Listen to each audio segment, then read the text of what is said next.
बच्चों, आज हम भूगोल के 7वें पाठ मानवीय पर्यावरण का अध्ययन करेंगे।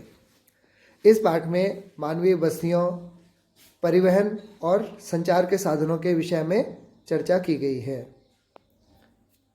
तो जैसे हम जानते हैं कि आरंभ में मनुष्य की जो आवश्यकताएं थी वो भोजन, वस्त्र और आवास की ही थी और इस पर वो पूरी तरह से प्रकृति पर ही निर्भर होता था। लेकिन जैसे जैसे मानव ने विकास करना शुरू किया तो उसकी ज़रूरतें बढ़ती गई और उसने यातायात, संचार, खाद्य उत्पादन आदि के लिए अच्छे साधनों का विकास करना आरंभ किया। मनुष्य ने अपने आवास के वातावरण को अपने अनुकूल बनाया। मानव बस्तियाँ, तो ऐसे स्थान जहाँ भवन अथवा लोग घर बनाते हैं अपने लिए, तो उन स्थानों को हम बस्तियां कहते हैं। यानी वे स्थान जहां भवन अथवा बस्तियां विकसित होती हैं उसको बसाव स्थान कहा जाता है, जिसको हम इंग्लिश में कहते हैं हैबिटेशन। तो कोई भी हैबिटेशन है तो वो उन जगहों पर बने हुए भवन आदि या जो गांव में मकान होते, गांव को मिलाकर या झोपड़ियाँ वगैरह होती हैं, अलग अलग प्रकार के सेटलमेंट्स होते हैं, अलग अलग प्रकार के हैबिटेशन होती हैं, तो उनको बसाव कहा जाता है। तो बस्तियां वे स्थान हैं जहां लोग अपने लिए घर बनाते हैं। तो आरंभिक मनुष्य वृक्षों पर या गुफाओं में निवास करते थे। तो जैसे जैसे उन्होंने फसलें उगाना आरंभ किया तो उसकी सुरक्षा के लिए उन्होंने उसके आसपास घर बनाने भी आरंभ किए। तो इस तरह धीरे धीरे बस्तियों का विकास हुआ। फिर नदी घाटियों के किनारे ज़्यादा हुआ क्योंकि वहाँ पर्याप्त मात्रा में जल उपलब्ध था और नदियों के किनारे की भूमि अधिक उपजाऊ होती है, तो इस कारण नदी घाटी सभ्यताएं विकसित हुई। फिर धीरे धीरे व्यापार, वाणिज्य और निर्माण के विकास के साथ साथ मानव बस्तियाँ बड़ी हो गई। तो नदी घाटी के निकट बस्ती पनपने से जिन सभ्यताओं का विकास हुआ उनमें से जैसे आपने पढ़ा है सिंधु घाटी सभ्यता, जिसको हम हड़प्पा सभ्यता के नाम से भी जानते हैं। इसी तरह टिग्रिस, जिसको मेसोपोटामिया या बेबीलोनिया की सभ्यता कहा जाता है, नील, वांगो जो चीन की सभ्यता है, मिस्र की सभ्यता है, तो ये सब नदियों के किनारे ही विकसित हुए। आदि बस्तियाँ, हम जैसे इस चित्र में देखते हैं कि ये ग्रामीण क्षेत्र है जो एक नदी के किनारे यहाँ पे घर बने हुए हैं। इसमें भी अलग अलग प्रकार के घर बने हैं, कुछ झोपड़ियाँ हैं, कुछ जो है टीन के शेड हैं, कुछ में सीमेंटेड दीवार है। तो ये अलग अलग प्रकार की बस्तियाँ हैं। तो इस आधार पर हम कह सकते हैं कि बस्तियाँ दो प्रकार की होती हैं, एक होती है स्थायी और दूसरी होती है अस्थायी। तो जो बस्तियां कुछ समय के लिए बनाई जाती हैं उन्हें अस्थायी बस्तियां कहते हैं। तो जैसे घुमक्कड़ या घुमंतु समुदाय होते हैं, जो बंजारे होते हैं, तो जिस जगह जाते हैं कुछ समय वहाँ रहते हैं, तो वहाँ पर अपने लिए एक बस्ती बना लेते हैं जो शहर के बाहर मैदान में या कहीं खुले जगह पर होती है, जहाँ वो अपने टेंट वगैरह लगाते हैं। तो वो अस्थायी बस्तियां बनाते हैं। इसी प्रकार घने जंगलों में, गर्म एवं ठंडे रेगिस्तानों में या पर्वतों के निवासी, तो वो अस्थायी बस्तियों में ही रहते हैं, क्योंकि जब ठंड ज़्यादा होती है, बर्फ़ पड़ती है, तो वो गर्म इलाकों में आ जाते हैं। इसी प्रकार जो गर्म इलाकों में रहते हैं, तो गर्मियों में जब बहुत गर्म हो जाता है तो वो ठंडे इलाकों की तरफ आ जाते हैं। उनका मुख्य संचालन का जो कारण होता है वो है आखेट, संग्रहण या स्थानांतरी कृषि, यानी जिसको हम एक भूमि को एक जगह से, जैसे भूमि पे कृषि करते हैं, कुछ समय बाद उसकी फर्टाइलिटी, उसकी उपजाऊपन ख़त्म हो जाता है, तो वो दूसरी जगह जाकर खेती करने लगते हैं और उसको कुछ समय के लिए छोड़ देते हैं। तो इसको सब्स्टिट्यूट फार्मिंग कहा जाता है, कि जिसमें ज़मीन का टुकड़ा तैयार किया जाता है और फिर जब उसकी उपजाऊ क्षमता ख़त्म हो जाती है तो उसको कुछ समय के लिए छोड़ दिया जाता है, और जब उस पर उसकी उर्वरता शक्ति वापस आ जाती है तो फिर दोबारा उस पर खेती करने लगते हैं। तो अधिकतर जो घुमंतु समुदाय होते हैं वो इसी प्रकार की जो क्रियाओं को अपनाते हैं। दूसरी होती है स्थायी बस्तियाँ, कि जहाँ पर लोग स्थायी रूप से रहने के लिए घर बनाते हैं, उनको स्थायी बस्तियाँ कहती है। जैसे गांव शहर बनते हैं, वहाँ स्थायी बस्तियाँ होती हैं। आगे ऋतु प्रवास, ये भी जो है माइग्रेशन से संबंधित है, मौसमी गतिविधियों पर आधारित है।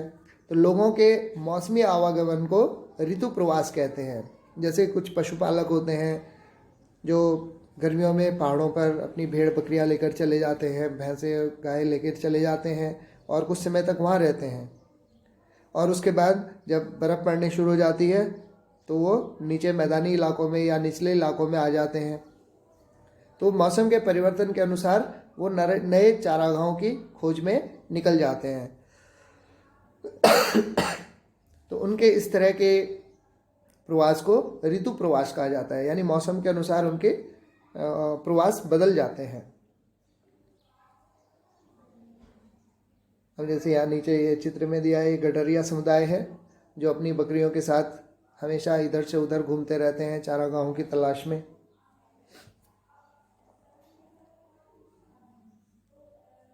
अब ये सघन बस्तियाँ, जो शहरी क्षेत्र हैं यहाँ पर ये सघन बस्तियाँ हैं, घने मकान एक दूसरे से लगे हुए बने हुए हैं, तो इनको सघन बस्ती कहते हैं। तो जो स्थायी बस्तियाँ हैं वो भी दो प्रकार की होती है, सघन बस्तियाँ और विरल बस्तियाँ। तो सघन बस्तियाँ मैदानी क्षेत्रों में ज़्यादा होती हैं, विरल बस्तियाँ पर्वतों में, रेगिस्तानों में। तो जैसे यहाँ पर है कि घर दूर दूर बने हुए हैं, इस चित्र में हम देख सकते हैं, तो ये संकीर्ण प्रकीर्ण बस्ती या विरल बस्तियाँ हैं। तो इसमें घर एक दूसरे से काफ़ी दूरी पर होते हैं। तो ज़्यादातर पर्वतीय क्षेत्रों में या रेगिस्तानी इलाकों में ये इस प्रकार के घर हमें देखने को मिलते हैं।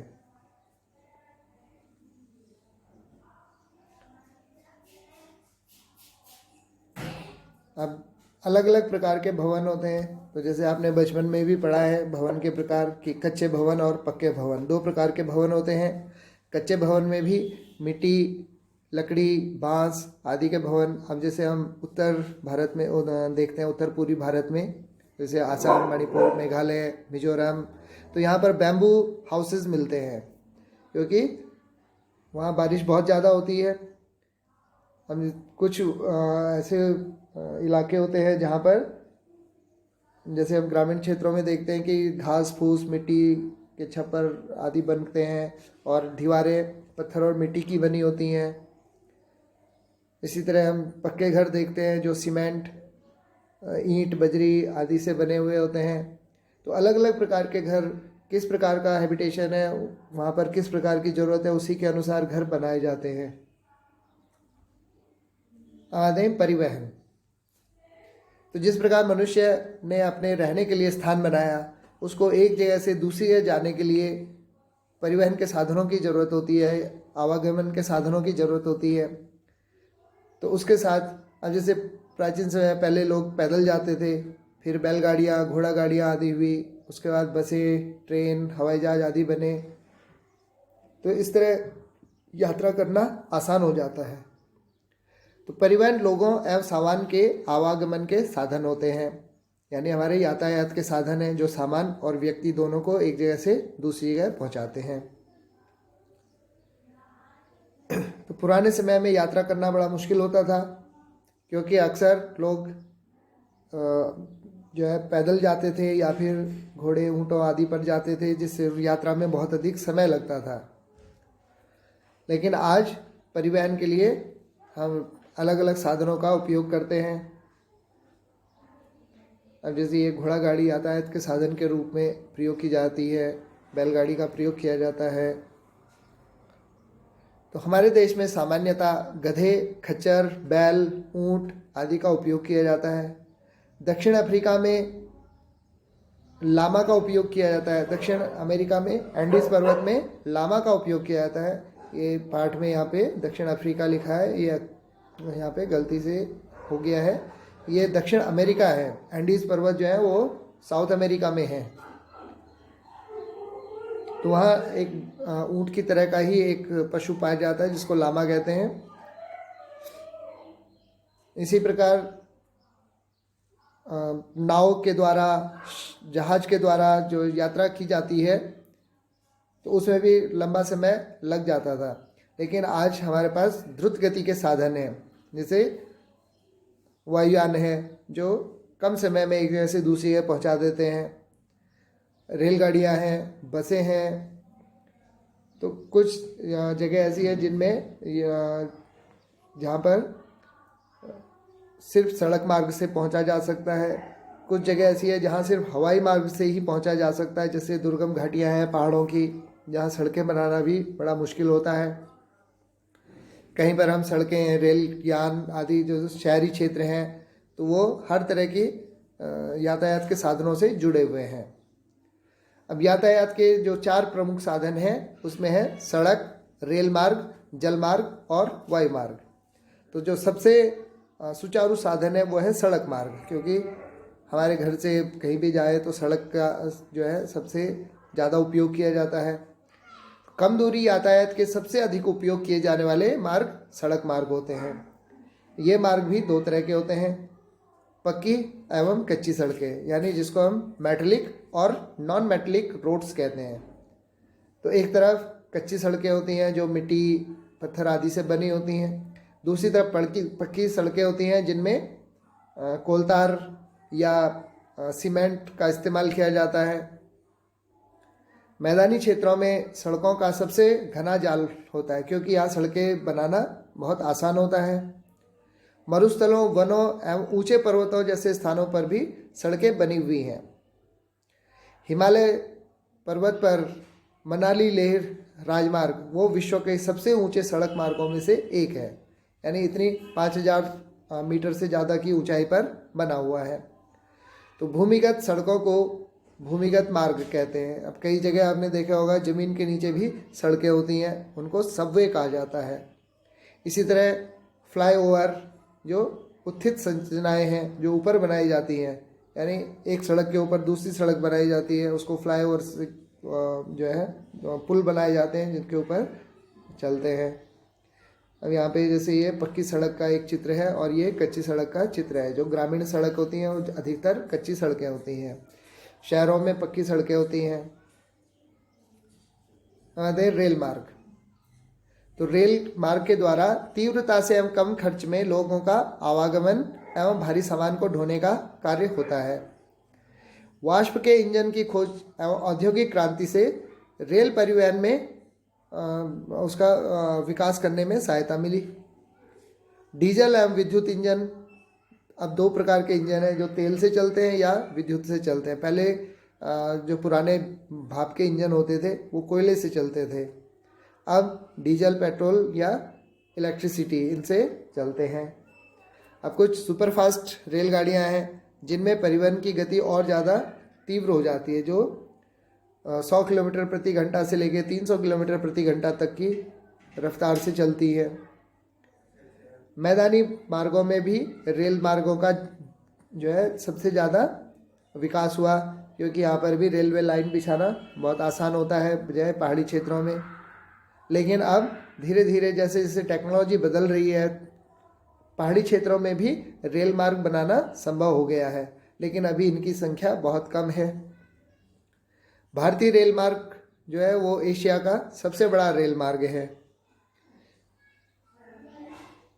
अब ये चित्र है जिसमें ये दुनिया की सबसे लंबी रेलवे लाइन, जिसको ट्रांस साइबेरियन रेलवे लाइन कहा जाता है, ये मॉस्को में सेंट पीटर्सबर्ग से आरंभ होती है और यानी यूरोप से आरंभ होती है और एशिया के अंत में यहाँ पे व्लादिवोस्टोक तक जाती है। तो ये पूरी दुनिया का सबसे लंबा रेल मार्ग है जो एशिया और यूरोप को जोड़ता है। जल मार्ग, तो जल मार्ग, अब पुराने समय में लोग नाव से जाते थे, फिर उसके बाद बड़े जहाज बनने लगे, तो इस प्रकार जो है जल मार्गों का विकास हुआ। ये भी 2 प्रकार के होते हैं, अंतर्राष्ट्रीय जल मार्ग और डोमेस्टिक जलमार्ग। तो जो घरेलू जलमार्ग हैं जिसमें नदियों में किश्तियों के द्वारा या स्टीमर के द्वारा यात्रा की जाती है, और दूसरे हैं अंतर्राष्ट्रीय जिसमें एक देश से दूसरे देश तक जाते हैं। तो समुद्री जो जलमार्ग हैं ये भी दो प्रकार के होते हैं,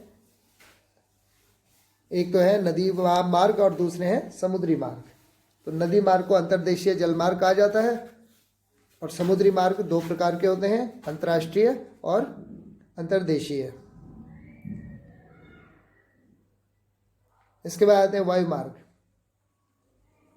तो 20वीं सदी के आरंभ में वायु मार्ग विकसित हुआ और अब ये यातायात का सबसे तीव्र साधन है।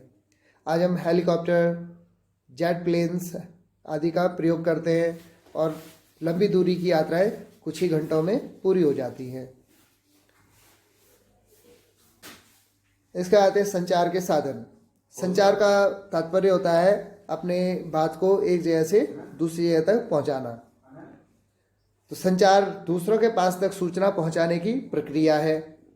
तकनीकी विकास के साथ मानव ने संचार के नए नए एवं तीव्र साधनों का विकास किया है। अब संचार के क्षेत्र में विकास से विश्व में सूचना क्रांति आई। सूचना क्रांति मतलब कि आज हम जो इन्फॉर्मेशन टेक्नोलॉजी हम शेयरिंग करते हैं, एक सूचना दूसरे कहीं से भी हम प्राप्त कर लेते हैं, तो ये इंटरनेट के माध्यम से संभव हो पाई, इसलिए इसको सूचना क्रांति कहा जाता है। कि इससे सूचना भेजने में अब हम 1 सेकंड में सूचना विश्व के किसी भी कोने में भेज सकते हैं।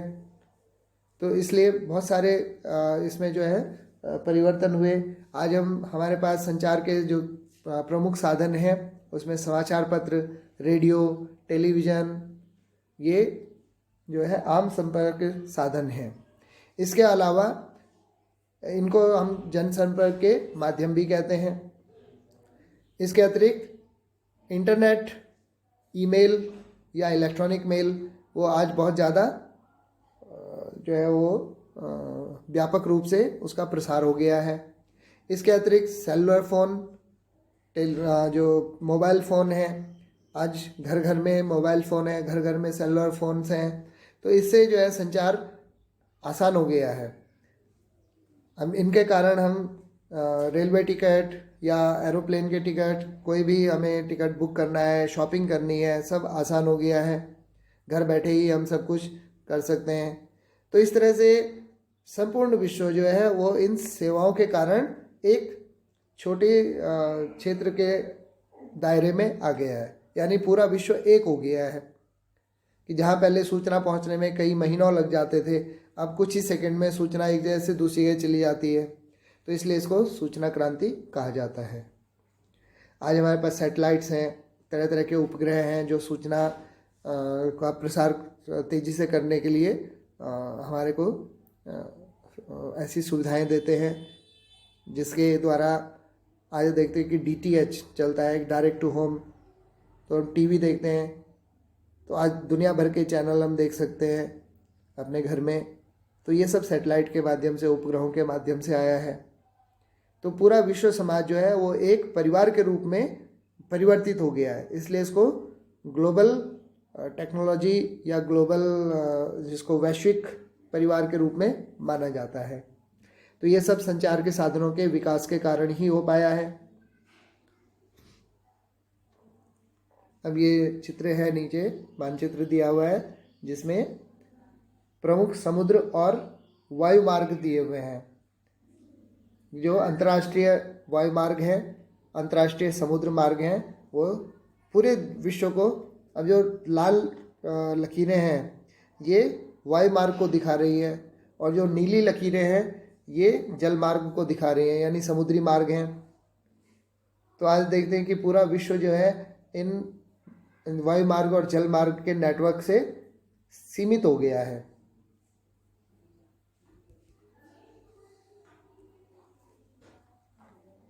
अब इसके हम प्रश्न अभ्यास करेंगे।